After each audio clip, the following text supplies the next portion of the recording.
La semana pasada, el domingo pasado, iniciamos hablando de la Trinidad y empezamos a contestar algunas preguntas para hacerlo de manera didáctica, porque el tema de la Trinidad es un tema no solamente amplio, sino también profundo, y como es tan amplio, debemos de ir contestando, encontrar una forma, mejor dicho, de poder resumir este tema tan extenso y que queden en nosotros algunas ideas claras. Lo que estamos haciendo es tratando de contestar preguntas que nos hemos hecho en alguna ocasión acerca de la santidad o preguntas que nos han hecho. Y la semana pasada, la primera pregunta que contesté fue si es correcto rechazar la doctrina de la Trinidad por el hecho de que no tenemos la capacidad de comprenderla de manera total. Y resumiendo la respuesta, dijimos que en ninguna manera, que al contrario, que el no entender la doctrina de la santidad, de la Trinidad de manera total, lejos de ser un motivo de desconfianza o lejos de ser un motivo de desánimo, debe convertirse en un motivo de alabanza, de admiración a Dios, porque no es un Dios que podemos partir en pedacitos y decir, esto es Dios. Lo entendemos de pe a pa, imposible. No podemos hacer eso. Entonces nos debe de dar alegría el no entender. Estoy resumiendo. La segunda pregunta que yo traté de contestar el domingo es que ¿puede un cristiano, puede alguien ser cristiano creyendo en todas las demás doctrinas, la justificación, la redención, el Espíritu Santo si quiere, el Hijo si quiere, el Padre si quiere, pero no creer en la Trinidad? ¿Puede alguien ser cristiano así? La respuesta concluyente fue que la doctrina de la Trinidad es crucial, no solamente para conocer algo de Dios, para tener un poquito de claridad de Dios, sino que también es crucial en el sentido de que si alguien rechaza la doctrina de la Trinidad, rechaza todo el sistema bíblico y teológico de salvación y de redención. Por eso cuando alguien dice que es cristiano pero no cree en la Trinidad, no es cristiano, porque en el fondo está rechazando a Dios en alguna de sus personas. Y si rechaza a Dios en alguna de sus personas, rechaza a Dios en todo, y él no es un cristiano. La Biblia tiene mucho que decir acerca de cómo, por ejemplo, el sistema de salvación. Hebreos dice, cuánto más la sangre de Cristo,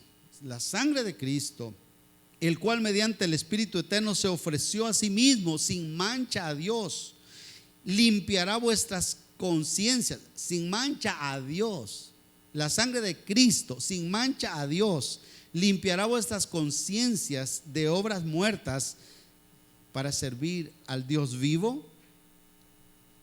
Otra vez entonces, por el Espíritu, por la sangre de Cristo, mediante el Espíritu que ofreció a Dios. Y esto es inseparable, es imposible que se pueda separar esta doctrina y pensar que todo está bien.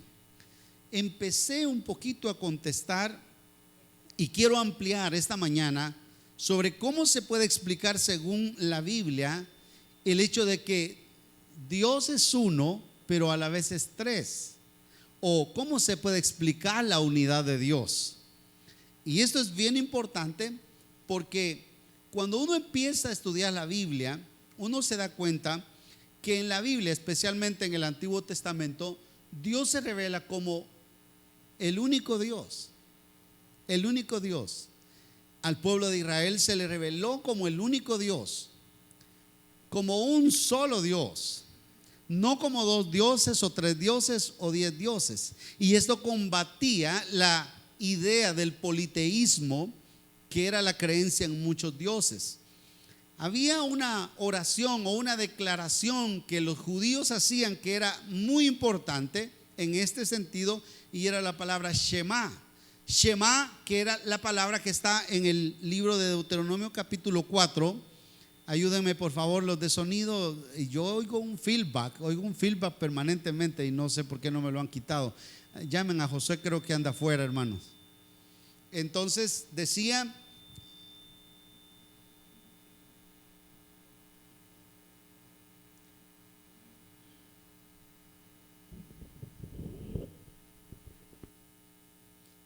quizás estaba. Bueno, gracias hermano. Si no, no puedo continuar ni ustedes me pueden escuchar, ¿verdad? Es complicado estar oyendo un feedback. Entonces, les suplico ahí a los hermanos estar pendientes, por favor, de lo que estamos haciendo. Entonces, les hablaba del Shema. El Shema, que es la oración, esa oración muy famosa que hacían los judíos, que decía: oye Israel, Jehová nuestro Dios, Jehová uno es. Y esto es bien importante, hermanos, porque en hebreo se usan dos palabras para indicar uno. La primera palabra es, a veces dicen algunos predicadores, ¿para qué usar una palabra que solo por rellenar? Porque nunca uno la va a aprender de memoria, aunque sí, algunos las aprenden de memoria, pero mejor decir la primera palabra de donde desciende la palabra uno en el original hebreo, se emplea para designar una idea absoluta. Una idea absoluta. Por ejemplo, en el libro de Jueces, y ahí tal vez sí me ayudas, hermano, en proyección. En el libro de Jueces, capítulo 11, versículo 34, hay un ejemplo de esta unidad absoluta. Vean lo que dice. Entonces volvió Jefté a Mizpa, a su casa, y he aquí su hija que salía a recibirle con panderos y danzas, y ella era sola, su hija única. Encontramos aquí entonces que Jefté no tenía más hijos, sino que tenía solo una hija, su única hija. La pregunta que nos haríamos es una pregunta redundante, pero ¿cuántos hijos tenía Jefté? La respuesta es una. Solo una hija tenía. Una, no tenía dos, no tenía tres, no tenía cuatro. Entonces, esta es la palabra para referirse a uno, que es una palabra hachid, es la palabra en hebreo. Y esta palabra entonces expresa una unidad absoluta, una. Pueden haber otros ejemplos en la Biblia, pero este es suficiente. Ahora, el punto es que esta palabra nunca, oigan hermanos, nunca se usa para referirse a Dios. Cuando se refiere a que Dios es uno, Jehová nuestro Dios, Jehová uno es, la palabra que se usa es ahad. Y la palabra ahad se emplea para designar una unidad compuesta. Entonces, cuando se habla de Dios, se habla de ahad, que es una unidad compuesta. Y ahí es donde empieza en el mismo original a dar la idea de la Trinidad. Mire, hay ejemplos en la Biblia de estos. Les pongo uno nada más, que es la unidad compuesta. Es una unidad de dos o varias cosas que se convierten en una sola por una íntima unidad en algún momento, en algún contexto, en alguna esencia. Y ahí está, por ejemplo, Génesis 2:24. Ustedes se acuerdan de Génesis 2:24. Por tanto, dejará el hombre a su padre y a su madre, y se unirá a su mujer, y serán, ¿qué? ¿Cuántos son una sola carne? La palabra es ahad, una sola carne, pero son dos. Entonces ya la idea se va entendiendo. Hay dos, pero la Biblia dice que serán una sola carne. Y uno empieza a preguntarse, ¿cómo es que somos una sola carne? ¿Cómo es que el hombre y la mujer son una sola carne? Porque cuando uno mira a su mujer es otra carne. A veces incluso una es negra y otra es blanca. Otra es, diferentes tipos, ¿no? Entonces, pero somos una sola carne. ¿Qué es lo que quiere decir? ¿Cuál es la unidad que está expresando ahí? Justamente es una unidad compuesta, donde hay alguna diferencia entre las personas, pero son una unidad. Esta palabra entonces es la que se usa siempre para designar a Dios. Cuando la Biblia entonces habla de Dios es uno, no está hablando en el sentido de la primera palabra de una sola unidad absoluta, sino es ahad, una unidad compuesta. Ahora, cuando leemos este texto que les decía, Deuteronomio, Jehová nuestro Dios, Jehová uno es, como una traducción más literal y más correcta para entender lo que los judíos entendían, sería, por lo tanto, diría que escucha Israel, mis señores, nuestros dioses, mis señores, uno compuesto es. Esa sería como la traducción más literal.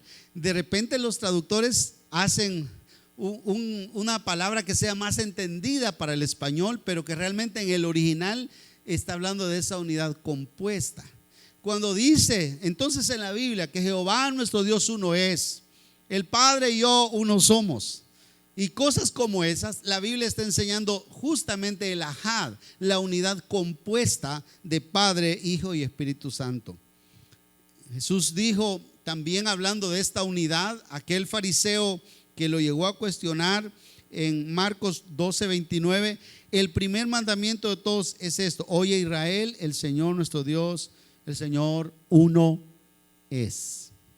Uno es una unidad compuesta, el ahad, esa es la palabra. Luego también Jesús dijo en la oración en San Juan capítulo número 17 y versículo 3, que dice: y esta es la vida eterna, que te conozcan a ti, el único Dios verdadero. Miren, el único Dios verdadero. Pero también agrega: y a Jesucristo, a quien has enviado. Otra vez la misma idea compuesta. El único Dios verdadero y a Jesucristo, a quien has enviado. Entonces, ¿cómo así? El único Dios y a Jesucristo. Entonces no es uno, sino que son dos.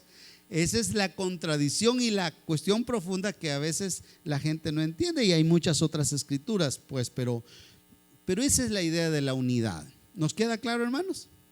Claro como el río Jordán. Clarito. Eso es fácil de entender esa parte. No significa que ya entendimos la profundidad de la unidad de Dios, porque ese es el punto, ¿no? Que yo estoy explicando lo que podemos entender. Mi serie se llama Lo que conocemos de Dios, porque no lo conocemos todo, sino lo que podemos entender. Ahora, una segunda pregunta, me voy a extender un poquito más aquí, la pregunta es: ¿y realmente la Biblia habla de la Trinidad? Porque hay gente que dice que Dios no habla, que la Biblia no habla de la Trinidad, que son mentiras. Y le dicen a uno: tenga la Biblia, encuéntreme la palabra Trinidad en la Biblia.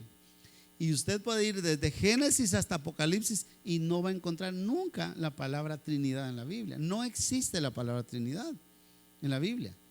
Entonces, ¿cómo es que nosotros conocemos la Trinidad?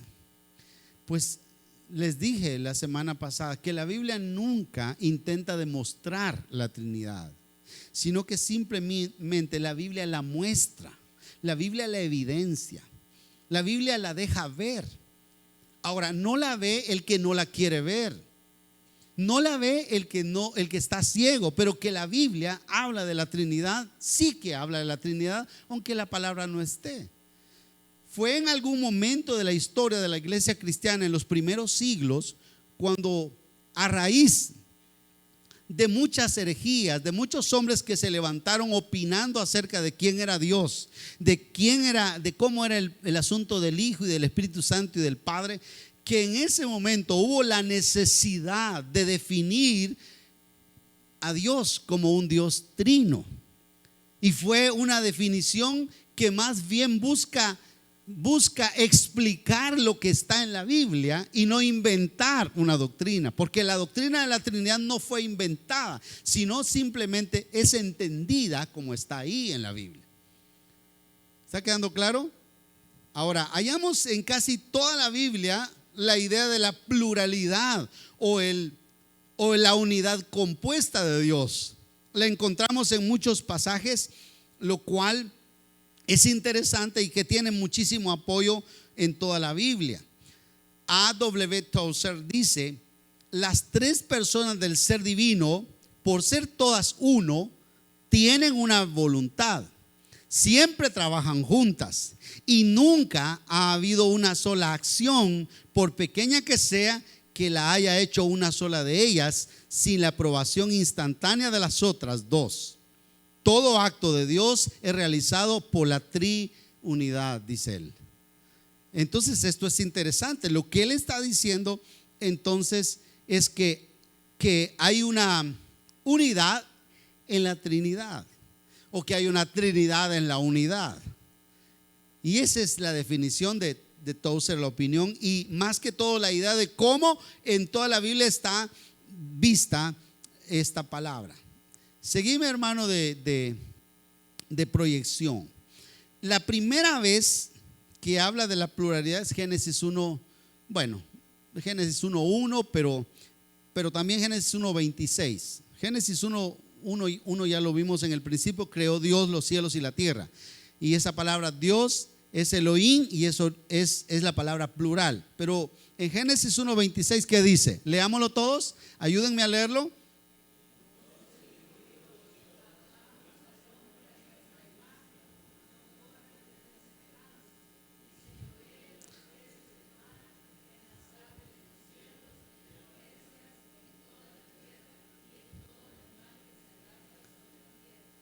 Si ustedes notaron, aquí la palabra es hagamos, y la palabra es un plural ahí.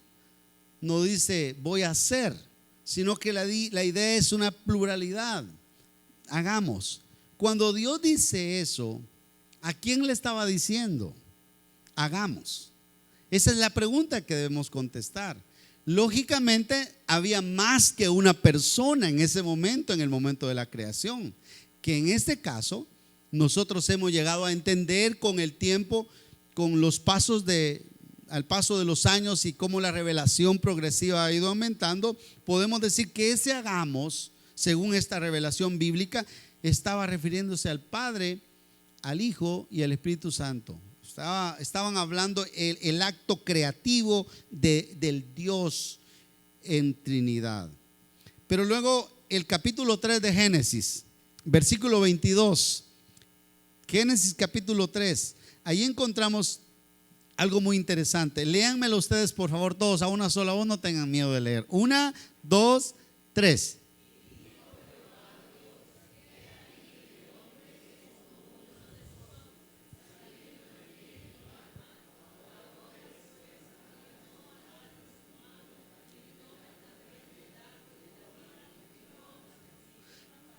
¿Dónde encontramos la pluralidad ahí, hermanos?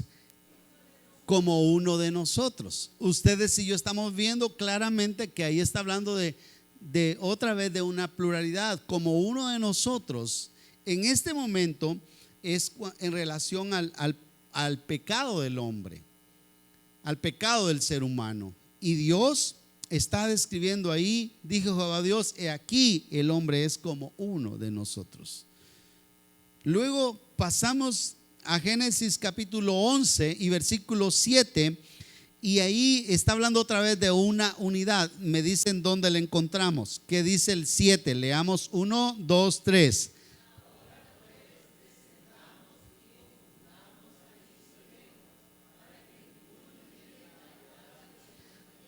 ¿Dónde está la pluralidad? Descendamos y confundamos. Está sencillo y está clarito, pero es justamente lo que yo deseo que nos quede claro. La cuarta vez, esta es un poquito menos evidente, pero ahí está. Zacarías capítulo 3, versículo 1. Ahí está Jehová hablando con Jehová. Hay un ángel al que él le habla. ¿Quién es ese ángel? Entonces no puede hablar Jehová con sí mismo, sino que está hablando Jehová con Jehová. Miren lo que dice 3:1 de Zacarías 1, 2, 3.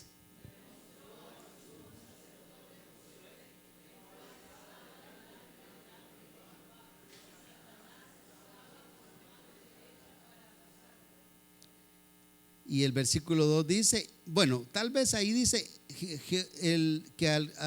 se le mostró a Jehová y el ángel delante de Jehová. Esa es una visión que él tiene. Ve a Jehová y ve al ángel de Jehová. Que ese ángel de Jehová en todo el Antiguo Testamento, como la revelación de la Trinidad en el Antiguo Testamento, ese ángel de Jehová es Jesús. Es Jesús. Y no solo esta vez, hay muchísimas veces cuando aparece el ángel de Jehová, yo envié mi ángel, he enviado mi ángel. Ese ángel de Jehová es el mismo Jesús.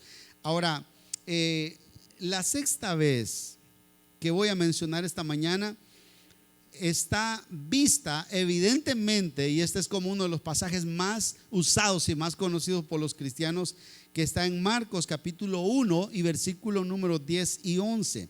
Y quiero que lo leamos porque es un versículo, dos versículos gloriosos. Quiero que los leamos de la misma manera en unidad. 1, 2, 3.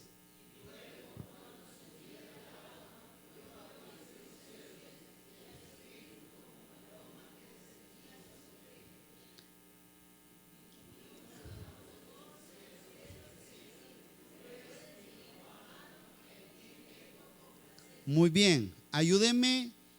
¿Dónde está la Trinidad ahí? ¿Dónde está la pluralidad de Dios ahí? Muy bien. Jesús dice que se está bautizando y entonces descendió el Espíritu en forma de paloma. Ahí está el Espíritu.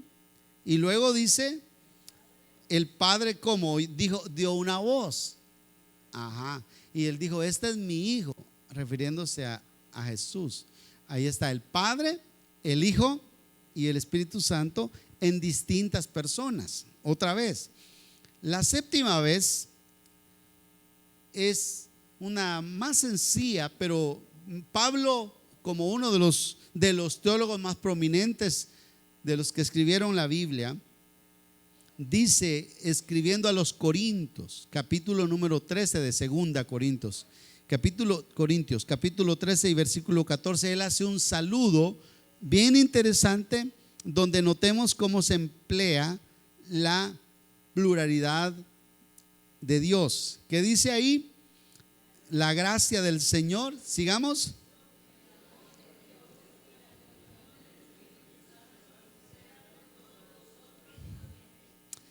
Como podemos ver en todos estos pasajes, la doctrina de la Trinidad no fue la invención de un teólogo que no podía dormir alguna noche o que comió demasiado o que se le cruzaron pajaritos, sino que esa es una enseñanza bíblica muy amplia y muy clara. No hay solo un versículo, sino muchos versículos. Y ahora quiero que lean conmigo el versículo 19 de Mateo. Ese no lo presenta, hermano. Ese lo sabemos de memoria. Yo sé que lo sabemos. Es la gran comisión. ¿Qué dice la gran comisión?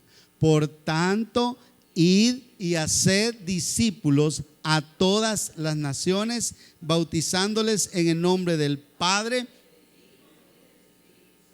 Y entonces aquí está la fórmula bautismal bien clarita.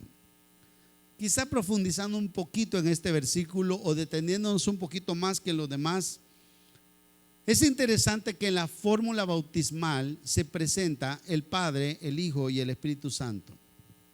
Pero la primera cosa importante aquí es, en ningún momento cuando leemos este versículo, nosotros encontramos una desigualdad entre el Padre, el Hijo y el Espíritu Santo. Esa es la primera lección teológica y muy interesante en este versículo. En el nombre del Padre, no dice en el nombre del Padre que es el mayor, en el nombre del Hijo que es el que le sigue en autoridad, y en el nombre del Espíritu Santo que más o menos, sino que dice en el nombre del Padre, del Hijo y del Espíritu Santo. Aquí en todo sentido se reconoce la igualdad del Padre, del Hijo y del Espíritu Santo. Entonces, todos podríamos decir, las tres personas ahí de la Trinidad, las tres tienen el mismo valor. ¿Están de acuerdo? Simplemente una lectura sencilla, sin hacerle una observación profunda. Todo lector que entiende lo que lee quedará claro que en nombre del Padre, del Hijo y del Espíritu Santo es simplemente la igualdad de las personas. Padre, Hijo y Espíritu Santo. Pero también es importante que si son iguales, entonces el bautismo es en nombre de una deidad. Ahora, ¿qué es una deidad? Cuando hablamos de la deidad de Dios, estamos hablando de su divinidad. Habían muchas deidades, hubo deidades a los que los hombres o los pueblos le atribuyeron divinidad y le llamaban deidad. Pero la verdadera deidad solo está en Dios. Entonces, Padre, Hijo y Espíritu Santo tienen deidad. Son Dios. Y imagínense ustedes que, como podría ser el concepto de los testigos de Jehová, diciendo que Jesús o que el Espíritu Santo no es una persona. Y ellos dicen es que un espíritu no puede ser una persona. Y empiezan a contradecir y a contrarrestar lógicamente y dicen, ¿cómo un espíritu puede ser una persona? Porque ustedes miran al espíritu. ¿Quién ha visto al espíritu? ¿Quién puede ver un espíritu? ¿Un espíritu tiene huesos? ¿Tiene carne? ¿Tiene ojos? Un espíritu no se ve. Entonces ellos dicen, es imposible que un espíritu sea una persona. Entonces ellos le atribuyen al Espíritu Santo o le quitan la personalidad y lo hacen una fuerza. Dicen ellos que es la fuerza activa de Jehová. Pero si el Espíritu no es una persona, entonces imagínense, tendríamos que meter ahí a otra persona. Si pudiéramos meter a otra persona, digamos, en el nombre del Padre, en el nombre del Hijo y en el nombre de Moisés, eso sería absurdo, porque estaríamos elevando a Moisés al nivel de una divinidad, de una deidad. Y Moisés, por muy grande que haya sido en la Biblia, pero no tiene esa divinidad o esa deidad que tiene el Padre y el Hijo y el Espíritu Santo. Pero es importante también que los tres tienen personalidad. Dios está diciendo en el nombre del Padre, del Hijo y del Espíritu Santo. Los tres tienen personalidad. Entonces, ahí está bien clara la idea de la Trinidad en la fórmula bautismal. Ahora, hermanos, entonces estamos diciendo que en la Biblia se habla mucho de Padre, de Hijo y de Espíritu Santo. Pero esos no son todos los versículos, porque yo no puedo ponerme a hacer un estudio de todos los versículos de la Biblia. Sería para ustedes pesado, sería imposible. Eso lo tiene que hacer una sola persona o no sé, en otra forma, no en un púlpito exactamente. Pero eso sí queda claro. Hay una pluralidad de personas. Una siguiente pregunta es: está bien, la Biblia habla de pluralidad de personas, pero ¿existe alguna desigualdad entre las tres personas de la Trinidad? Pastor, podemos decir que el Padre es mayor, que el Hijo le sigue en autoridad y que el Espíritu Santo es un poquito inferior al Hijo, porque dice la misma Biblia dice que Dios envió al Hijo, que el Hijo envió al Espíritu Santo. Entonces, ¿hay alguna autoridad entre ellos? ¿Será que hay alguno que manda al otro? ¿Podemos decir que alguno es inferior o que hay una desigualdad en alguna forma entre ellos? ¿Hay alguna desigualdad, por ejemplo, en autoridad, en divinidad, en naturaleza, en antigüedad o lo que usted quiera decir? ¿Hay alguna desigualdad? Y esa pregunta era una pregunta que se le hacían los padres de la iglesia o la gente del primer siglo. Y ahí encontramos, les dije en algún momento, por ejemplo, a Sabelio, perdón. Y este Sabelio fue el que decía, el sabelianismo, el creador de la doctrina del sabelianismo. Él decía, así lo resumo, decía él: no hay tres personas en la Trinidad, sino tres manifestaciones. No hay tres personas en la Trinidad, sino tres manifestaciones. Y esta doctrina es delicada, porque muchas veces como creyentes podemos caer en el error de hablar de Dios como manifestaciones nada más. Y nunca vaya a cometer usted el error de enseñar que Dios simplemente se manifestó en un tiempo como el Padre, en otro tiempo como el Hijo y en otro tiempo como el Espíritu Santo. Porque en ese momento usted está enseñando el sabelianismo monofisista. Y es una cosa, es un error. ¿Por qué es un error?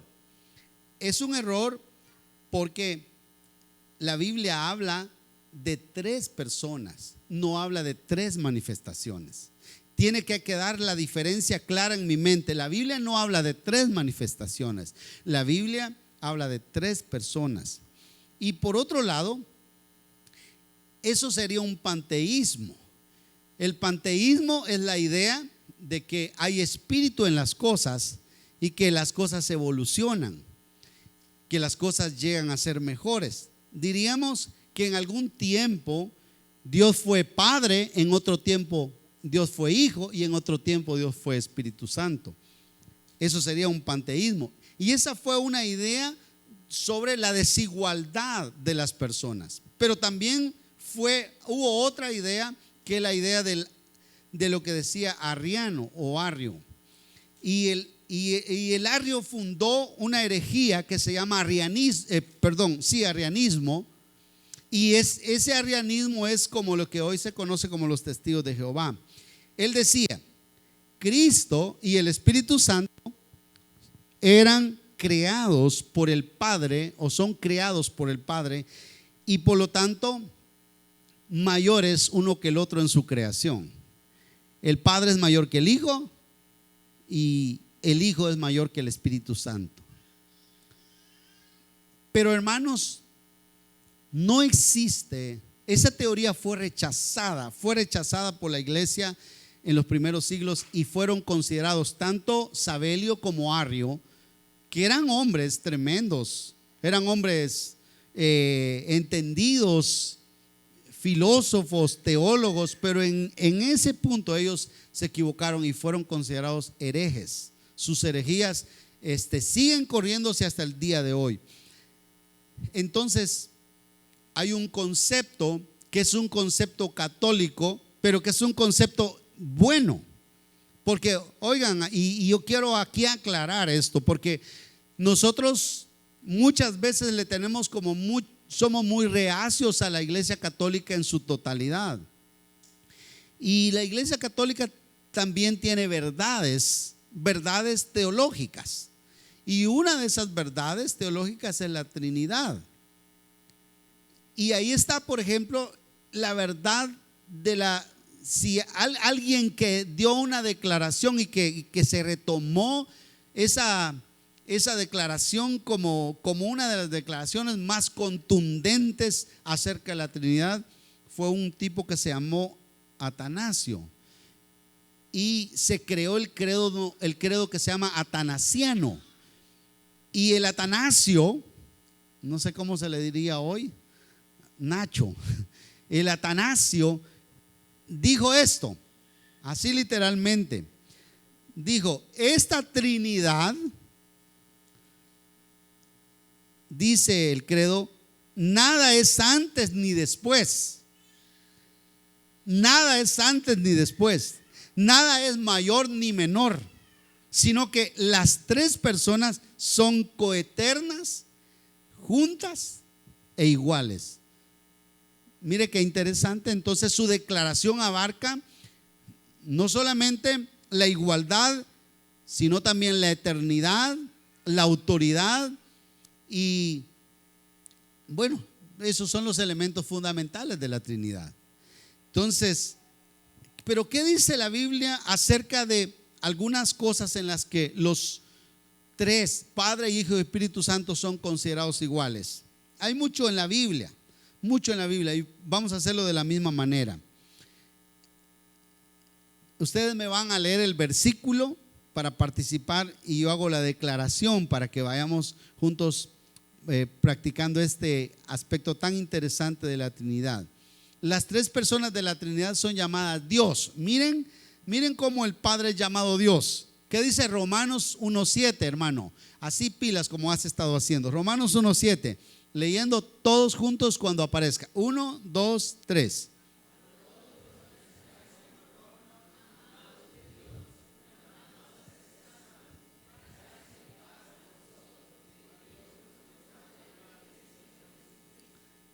Dios Padre, ahí está Dios Padre al final, Dios nuestro Padre.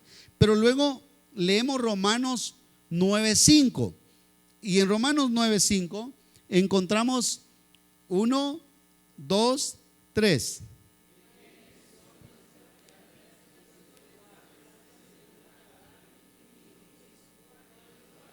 El cual es Dios. Otra vez, mire, el cual es Dios. Dios está llamado como Padre, Cristo según la carne, el cual es Dios. Y hay muchos otros versículos, pero solo estamos leyendo uno como ejemplo de que los tres, Padre, Hijo y Espíritu Santo, son llamados Dios. Y luego el Espíritu Santo, en Hechos capítulo número 5 y versículo 3, ahí es la historia cuando Ananías y Zafira le mienten a Dios y muere. Dios los mata en el mismo momento. Pero leen ustedes 1, 2, 3.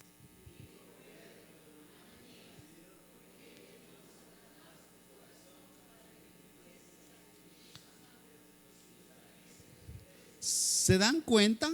¿Se dan cuenta? Mintieses al Espíritu Santo, dice ahí la palabra.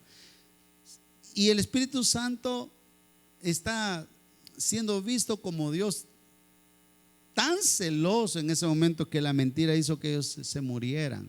Se murieron los dos, ustedes conocen la historia. Pero también la Biblia habla de que los tres son eternos. El Padre es eterno. Salmo 92 dice la Biblia que el Padre es eterno. Dice Salmo 92, 1, 2, 3. ¿Qué dice?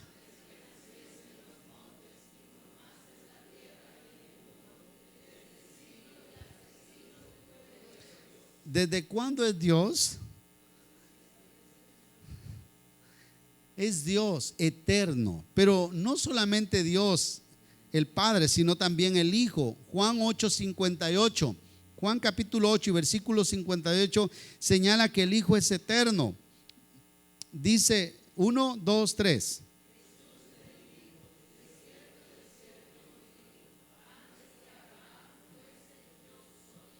Antes que Abraham fuese, yo soy. Ellos pensaban, hacían alusión a que Cristo había tenido un principio, que Jesús había nacido en Belén y que ellos lo conocían, de dónde había nacido, conocían a su mamá y a su papá y a sus hermanos, pero él dice, antes que Abraham fuese, yo soy. Él es eterno y el Espíritu Santo es eterno también. Leamos Hebreos 9:14, solo para señalar un versículo. El Espíritu Santo es eterno. ¿Qué dice? 1, 2, 3.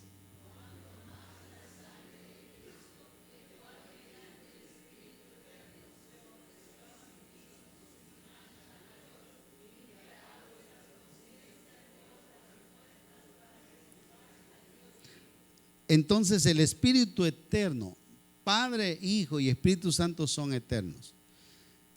Y podemos seguir mencionando cosas en la Biblia, como a los tres se les adjudica la salvación, a los tres se les adjudica el poder de perdonar pecados, muchos ejemplos. Los mismos atributos tienen el Padre, el Hijo y el Espíritu Santo. Pero solo puse un ejemplo de 3, 4 cosas de cómo la Biblia nos muestra que Dios, que las tres personas tienen esas características de Dios. Ahora, pero aún con todo esto, ¿cómo podemos decir? Dios es tres, pero a la vez es uno. ¿Cómo podemos explicar que Dios es tres y a la vez es uno? Dios es Padre, uno. Dios es Hijo, dos. Dios es Espíritu Santo, tres. Pero uno. La suma sería 1 más 1 más 1 son 1. Esa es la suma. Ahora, si yo les digo a ustedes, ¿cuánto es 1 más 1? 2. 1 más 2. Muy bien. Entonces ustedes sí saben matemáticas, pero no saben las matemáticas de Dios, porque cuando hablamos de Dios, 1 más 1 más 1 son 1. Entonces la gente dice, eso no es posible, eso es ilógico, eso no tiene sentido. Y entonces en ese intento la gente empieza a tratar de explicar la Trinidad a través de ejemplos. Y ponen ejemplos. Esto es sencillo, dicen muchos. Y nosotros lo hemos aprendido, nos lo han enseñado algunos maestros. Yo sé que a ustedes se los han enseñado también. Es sencillo, mire, le voy a poner un ejemplo, dicen ellos, y empiezan a poner ejemplos. El agua, dicen algunos. El agua es 3 y a la vez es 1. ¿Por qué es 3 y a la vez es 1? Porque el agua puede estar en estado sólido, líquido y gaseoso. Son 3, pero a la vez es 1. Ese no es un buen ejemplo. Pero hay otro ejemplo. Las dimensiones de las cosas son una trinidad: el largo, el ancho y la profundidad. Son 3 en 1. Ese es otro ejemplo. Pero ese no puede ser un buen ejemplo. Entonces, un tercer ejemplo: los árboles. Los árboles tienen raíz, tronco y ramas. ¿Son un árbol? ¿Y tienen 3 partes? Sí, pero no puede ser un buen ejemplo para la Trinidad. Pues entonces dice alguien, pues el hombre que es esposo y a la vez, es esposo, es padre y es hijo, es 3 en 1. Porque algunos somos esposos, somos padres y todos somos hijos. ¿Sí o no? Pero eso no sirve para explicar la doctrina de la Trinidad. Pues entonces la electricidad, dice alguien. La electricidad es un buen ejemplo para explicar la Trinidad, porque la electricidad dice que tiene la capacidad de impulsar un motor, de dar luz y a la vez puede hacer funcionar una plancha, da calor. Las 3 cosas las hace la misma electricidad, 3 en 1. El aceite 3 en 1 también. El aceite 3 en 1 es un mal ejemplo. Todos son un mal ejemplo. Pero esta sí, pastor. El hombre es un ser tripartito. El hombre tiene espíritu, alma y cuerpo. Esto sí es un ejemplo de la Trinidad. Ninguno de estos es un buen ejemplo. Cuando usted escuche, mire hermano, le voy a poner un ejemplo sencillo de la Trinidad. Nosotros mismos somos Trinidad: Padre, Hijo y Espíritu Santo. Ahí está. Nosotros somos alma, espíritu y cuerpo. Mire, cabalito, igualito. Es una manera, pero bien superficial, bien sencilla de querer entender algo tan profundo que no se puede entender así nomás. Pongamos el ejemplo del hombre. Supongamos que decimos, el hombre sí es ejemplo de la Trinidad: espíritu, alma y cuerpo. Separemos el alma del hombre y ¿qué pasa? Se muere. No pueden coexistir separados. Entonces no es un ejemplo bueno para la Trinidad. Y así pueden haber muchos ejemplos, pero estos ejemplos no son suficientes. Lo único que hacen es limitar el concepto y la grandeza de nuestro Dios. Pero hermanos, nuestro Dios es grande, es más grande de lo que nosotros lo podemos imaginar. Le puede dar un aplauso a ese Dios que nosotros tenemos. Es tan grande, no lo podemos entender. Gracias a Dios que no lo podemos entender. Entonces, para finalizar esta mañana, este sermón, no estoy diciendo para finalizar el tema porque eso es tan amplio, pero para finalizar este sermón, quiero que queden unas cosas claras.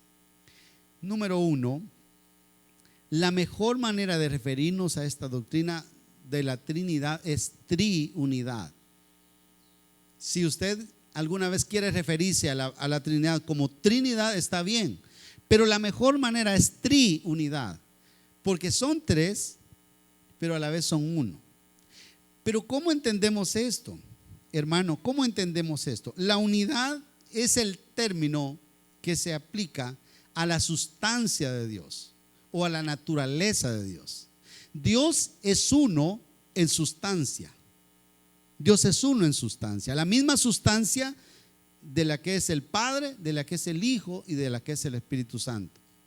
Pero el tri que es, se aplica a la personalidad de Dios. La personalidad de Dios es Padre, Hijo y Espíritu Santo.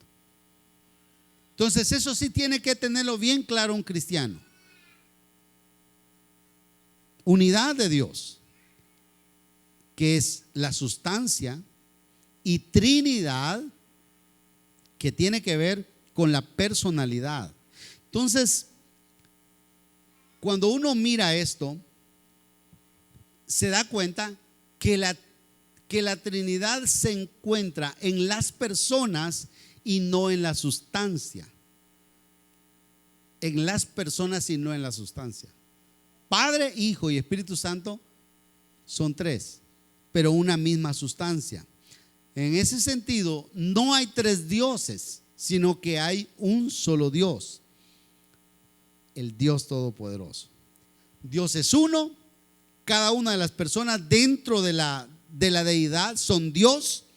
La unidad y la Trinidad de Dios no son contradictorias, y la Trinidad, Padre, Hijo y Espíritu Santo, son eternas, son salvadoras y todo lo que podamos decir. Cada una de las personas en cuanto al oficio de Dios, al trabajo de Dios, cada una de las personas de Dios es la misma esencia y no es inferior ni superior la una a la otra, sino que las tres personas son uno, son Dios. ¿Quedó claro?